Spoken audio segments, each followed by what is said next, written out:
member from Calgary-Lougheed. Thank you, Madam Speaker. When it became public that children continue to reside in the home where Serenity had lived, the Premier was questioned directly about how this was allowed to happen.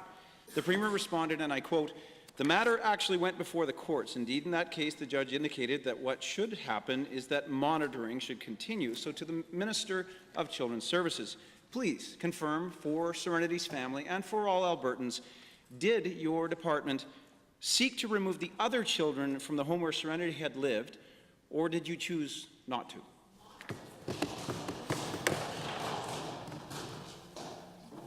The Minister of Children's Services.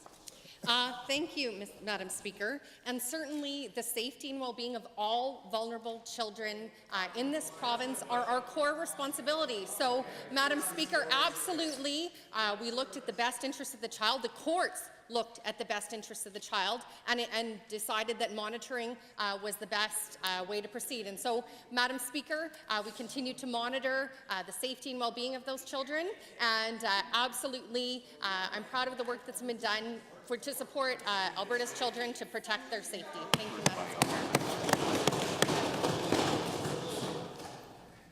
For supplemental. The non-answer makes the answer clear. Now, given that just yesterday, Serenity's family was present in this gallery here in this Assembly, hoping for answers, hoping they could be reassured for what happened to Serenity would never happen again to any child in Alberta. And given that they were wholly disappointed with the answers they received and stated unequivocally their demand for a public inquiry into Serenity's death, again to the Minister, will you listen to Serenity's family?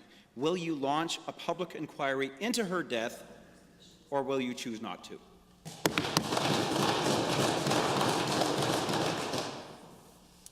The Honourable Minister of Children's Services. Thank you, Madam Speaker. And Madam Speaker, Albertans, Serenity's family are right to want to know that we are doing everything we can to improve the way that we support vulnerable children. But what the member is asking me to do would interfere with an ongoing criminal investigation, and that is not something I will do. Every Albertan wants justice for Serenity, Madam Speaker, and I will not do anything to jeopardize that. The member knows it would be completely inappropriate to hold any kind of inquiry when a criminal investigation into this case is ongoing. I want justice for Serenity. Everyone in this House, every Albertan wants the same, and we will do everything to make sure that happens.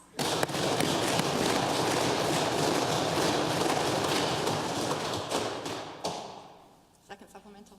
If that's true, I'm sure she'll agree to this. Given that bringing forward Serenity's Law as the next bill to be discussed in this legislature would save the lives of vulnerable children across Alberta, and given that Serenity's family is very supportive of this bill and articulated that fact to the Minister of Children's Services after the minister was pressured into meeting with them yesterday afternoon, Minister, will you bring forward and support Serenity's Law during this spring session of this legislature, or will you choose not to?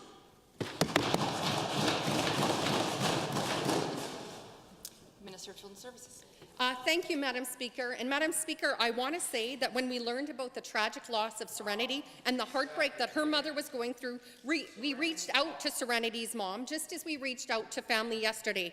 And Madam Speaker, certainly the work that the panel's doing to create good work for protecting children is incredibly important. And certainly they can consider Serenity's Law. We certainly need to do consultation with parties such as the police, who would be highly impacted by that.